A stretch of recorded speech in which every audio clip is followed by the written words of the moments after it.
नमस्कार बच्चों, स्वागत है आप सभी का इस वीडियो में जिसमें हम 22 सितंबर 2020 की 7वीं की गणित विषय की वर्कशीट को सॉल्व करने की कोशिश करेंगे। ये वर्कशीट नंबर 3 है और आज की जो वर्कशीट है वो है ऑर्गेनाइजेशन ऑफ डाटा के ऊपर। पिछली कुछ क्लासों से हम देख रहे हैं कि हमको ऑर्गेनाइजेशन ऑफ डाटा के बारे में बात करी जा रही है। डाटा ऑर्गेनाइजेशन का मतलब क्या होता है? जैसे आप स्कूल में आपके नंबर आते हैं तो टीचर आपसे पूछती है आपके एवरेज नंबर कितने हैं, फिर कहती है कि हमारी क्लास में ज़्यादातर बच्चों के नंबर 50 से ऊपर हैं।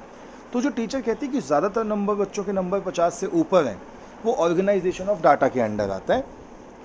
बच्चों, इसमें लिखा है that we have learn that what is data and to get specific information why do we collect data. To get proper information from the data we need to arrange organise the data. So let's find organisation of data. वो कहते हैं कि अगर आपको data को समझना है तो आपको उसे ऑर्गेनाइज करना पड़ेगा, तो वो ऑर्गेनाइजेशन करना सीखते हैं। वो कहता है teacher of class 7th wanted to know how many students have reverted back worksheet on WhatsApp group. She writes down the total number of students in this way: 33, 35, 46, 29, 46, 32, 20, 38. तो वो इस तरीके से लिख के मैम ये देखती है कि रोज़ कितने बच्चे वर्कशीट का सॉल्यूशन भेजते हैं, और उन्होंने डाटा को ऑर्गेनाइज़ कर दिया कि मंडे को इतनों ने भेजा, ट्यूसडे को इतनों ने, वेडनेसडे को इतनों ने, थर्सडे को इतनों ने, फ्राइडे को इतनों ने, सैटरडे को इतनों ने, संडे को इतनों ने। फिर उन्होंने देखा कि कितने नंबर हैं, ये 7 हैं। तो उन्होंने क्या किया, she has to send the average number of worksheet to the department, so she received in the whole week. So she add all the number of worksheet reverted by student during the week and divide by 7। तो उन्होंने क्या किया, इन सबको add किया और 7 से इसको divide कर दिया। अब इसको 7 से डिवाइड क्यों किया? 7 से डिवाइड करने पे इसका मीन निकलेगा। ये लिखा देखिए, 33, 35, 46, 29, 46, 32, 38 इसको ऐड किया और 7 से डिवाइड कर दिया। ये हो गया mean. Now if the teacher wants to know how much photo copy she has to make for the next week, almost all the candidates can get the worksheets. It will be 46 because the most frequent data in the is 46। तो उनको अगर ये जानना था कि कितनी worksheet उन्हें बनानी है अगले हफ्ते के लिए, कितनी भेजनी है, तो 46 जो सबसे ज़्यादा बार आता है उसको हम कहते हैं मोड। मीन का मतलब होता है एवरेज, मोड का मतलब होता है जो सबसे ज़्यादा बार आएगा।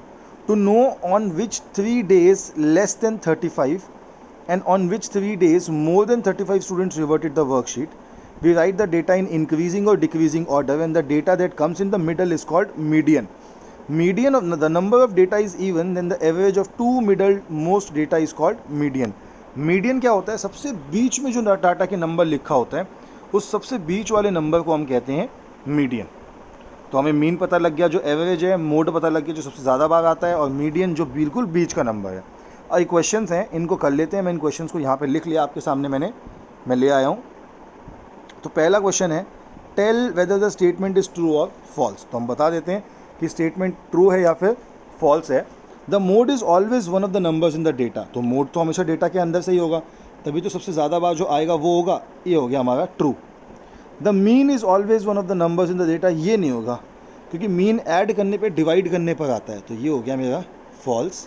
और तीसरा है, the median is always one of the numbers in the data. ये भी फॉल्स है क्योंकि हो भी सकता है, अगर इवन नंबर होगा तो एवरेज निकाल के निकलेगा, तो ये भी फॉल्स। आगे उन्होंने बोला, organise the following marks of a class assessment in tabular form. तो टेबुलर फॉर्म में बनानी है, ठीक है। तो हमारे को ये दिख रहा है कि इसके अंदर बच्चों के नंबर आ रखे हैं। तो कहाँ से कहाँ तक है? 9 तक मुझे नंबर दिख रहे हैं। तो मैं टेबल बना लेता हूँ इसका। मैं कहता हूँ 1 2 3 4 5 6 7 8 9 10 तो किसी का था नहीं, और इसका एक टेबल बना लेता हूँ ऐसे करके, बॉक्स वाला।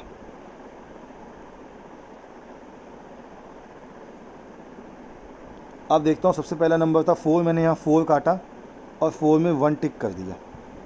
फिर 6 को भी यहाँ से काटा, यहाँ 6 कर दिया। 7 को भी काटा, 7 पे 1 टिक कर दिया। 5 को काटा, 5 पे 1 टिक कर दिया। फिर 3 को काटा, 3 पे 1 टिक कर दिया। फिर एक और 5 है तो 5 पे 1 टिक और आ गया। ये इसीलिए मैं कर रहा हूँ ताकि कोई नंबर छूटे ना।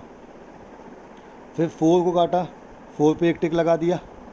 फिर मैंने फिर दोबारा एक और 5 है, 5 को काटा, 5 पे 1 और टिक लगा, देखो 5 3 हो गए। फिर लगाया 2, तो 2 पे 1 टिक लगा दिया। 5 के बाद 6 था ना, देखो गलती, हाँ। तो पहले एक फिर एक 6 है तो 6 पे टिक लगाया, फिर एक 2 है, फिर 2 पे टिक लगाया, फिर एक और 5 है तो 5 पे टिक लगाया, फिर 1 है तो 1 पे टिक लगाया, फिर 9 है तो 9 पे टिक लगाया, फिर 6 है तो 6 पे टिक लगाया, 6 के बाद 5 है तो 5 पे टिक लगाया, एक और टिक हो गया, फिर 8 है तो 8 पे टिक लगाया, फिर 4 है तो 4 पे टिक लगाया, फिर 6 है 6 पे टिक लगाया, और फिर 7 है तो मैंने 7 पे टिक लगाया। आपके सामने टिक लग गए। तो वो कहता है what is the range of the data. पिछले क्वेश्चन में हमने रेंज पढ़ी थी, तो सबसे पहले रेंज निकालते हैं। रेंज इज इक्वल्स टू सबसे largest minus smallest. Largest number क्या है 9, माइनस स्मॉलेस्ट 1, 9 माइनस 1 तो रेंज आ गई 8। ये पहला पार्ट हो गया आपका। फिर दूसरा पार्ट करते हैं, find the arithmetic mean median and mode of the data. तो पहले मीन निकालते हैं। मीन निकालने के लिए इन सबको ऐड करना पड़ेगा। तो सबको ऐड करना तो बहुत बड़ा सा काम है, लेकिन कर लेते हैं, कोई बात नहीं। ये हो जाएगा 9 और 8 17 और यहाँ 14 है तो 17 और 14 27 31 और यहाँ 24 है, क्योंकि 6 बार 4 है ना। तो 31 41 50 55 और 65 75 80 92 93 94 95 96 97 98 99 100। तो मीन टोटल आ गया हमारा 100 अपॉन कितने नंबर हैं ये 1 2 3 4 5 6 7 8 9 10 11 12 13 14 15 16 17 18 19 20। तो 20 0 से 0 कैंसिल, 2 मीन आ गया मेरा 5। सेकेंड क्वेश्चन का आगे मैं यहाँ पे निकाल रहा हूँ, मीडियन निकालता हूँ। तो बेटा मीडियन अगर निकालूंगा तो 1 2 3 4 5 6 7 8 9 10, मीडियन होगा मेरा 5, क्योंकि सबसे बीचों बीच में 5 आएगा। और मोड भी मेरा इस केस में 5 ही होगा, बिकॉज अगर मैं ध्यान से देखूं तो सबसे ज़्यादा बार जो नंबर आया वो 5 है। तो चलिए बच्चों, आपके सामने वर्कशीट है, मुझे लगता है आपको समझ में अच्छे से आ गई होगी। बहुत बढ़िया तरीके से हमने इस वर्कशीट को सॉल्व किया। आगे बढ़ते हैं, अब आज देखते हैं हिंदी मीडियम की वर्कशीट में क्या आया है, मतलब हिंदी मीडियम की वर्कशीट को ही सॉल्व करेंगे। तो बात वही है, आंकड़ों का संगठन। जब हम अपने जाने आंकड़े क्या हैं, अभी तक हमने ये जान लिया, या किसी विशिष्ट जानकारी के लिए आंकड़ों को इकट्ठा करते हैं। आंकड़ों द्वारा उचित ढंग की जानकारी प्राप्त करने के लिए उन्हें व्यवस्थित या संगठित करना आवश्यक है। तो आइए आप आंकड़ों का संगठन देखते हैं।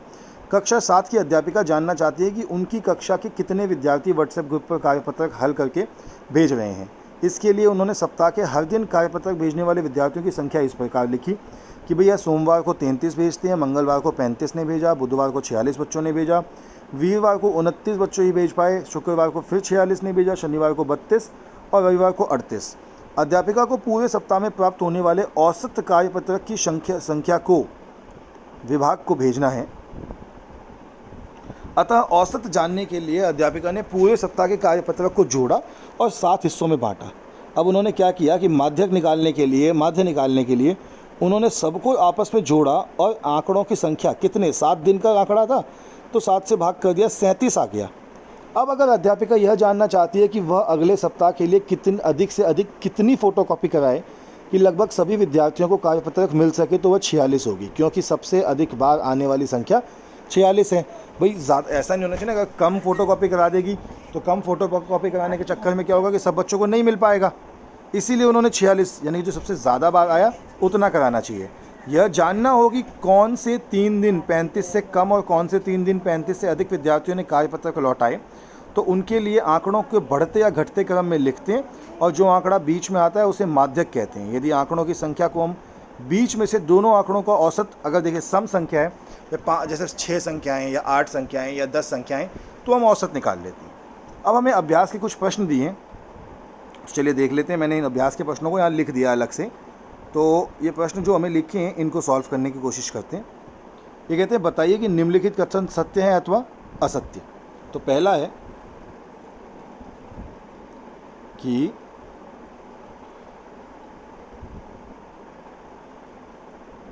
पहला प्रश्न है कि बहुलक आंकड़ों में सदैव एक संख्या होती है। तो ये तो सत्य है, मैं सत्य को लिखता हूँ ट्रू, टी। माध्य दिए गए आंकड़ों में से एक संख्या होती है, ये फॉल्स है, क्योंकि माध्य तो कई बार बीच की संख्या भी होती है। माध्य कई बार ऐसा होता है ना, जब हम औसत निकालते हैं तो हो सकता है कि वो बीच की संख्या ना हो। और तीसरा है माध्यक। माध्यक के लिए भी फॉल्स है, क्योंकि माध्यक भी कई बार औसत निकाल के निकाला जाता है। फिर है कि कक्षा के मूल्यांकन से प्राप्त किए गए निम्नलिखित अंकों की एक सारणीबद्ध रूप से संगठित कीजिए। तो इसकी सारणी बनानी पड़ेगी पहले हमें। अब सारणी कैसे बनाते हैं, देखिए सारणी बनाते हैं टेबल। 1 कितने बच्चों के 2 थे, फिर 3 कितनों के थे, फिर 4 कितनों के थे, 5 कितनों के थे। ठीक है, ये बना दिया हमने। टेबल बनाते हैं, यहाँ पे टेबल बना के सॉल्व करेंगे। आपको सिखाएंगे कि कैसे बनता है टेबल। ये 3 हो गया, ये 4, ये 5, ऐसे ही यहाँ पे लिखते हैं 6, फिर 7, 8, 9, 10 तो है ही नहीं। अब देखिए पहली संख्या है 4, तो मैंने 4 में 1 लिख दिया, 1 टिक कर दिया। ऐसा इसलिए कर रहा हूँ मैं क्योंकि अगर आप सीधा लिख देखेंगे तो कुछ ना कुछ छूट जाएगा। दूसरी संख्या 6 है, तो 6 में 1 टिक कर दिया। फिर 7 थी तो 7 में 1 टिक कर दिया। फिर 5 है तो 5 में 1 टिक कर दिया। फिर 3 है तो 3 में 1 टिक कर दिया। फिर 5 दोबारा से तो 5 में 1 टिक कर दिया। फिर 4 है दोबारा से तो 4 में 1 टिक करा। फिर 5 है तो 5 पे टिक करा। फिर 2 है तो 2 पे टिक करा। फिर 6 है तो 6 पे टिक करा। फिर 2 है तो 2 पे टिक करा। फिर 5 है तो 5 पे टिक करा। फिर 1 है हमने तो 1 पे टिक कर दिया। फिर है 9 तो लिया 9 पे टिक।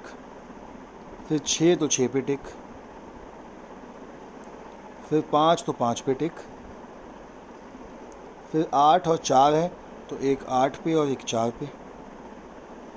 और फिर 6 और 7 है तो एक 6 पे कर दिया और एक 7 पे कर दिया। अब पहला पूछा है आंकड़ों का परिसर क्या है, तो पहला उत्तर है परिसर।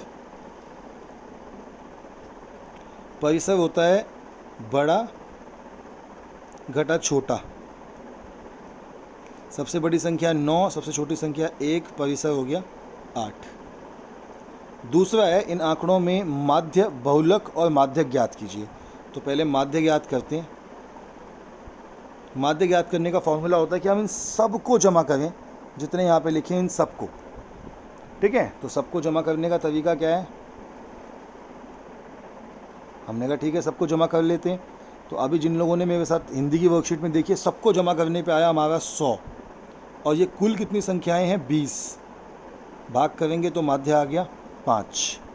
माध्यक बिल्कुल बीचों बीच की संख्या है, वो भी 5।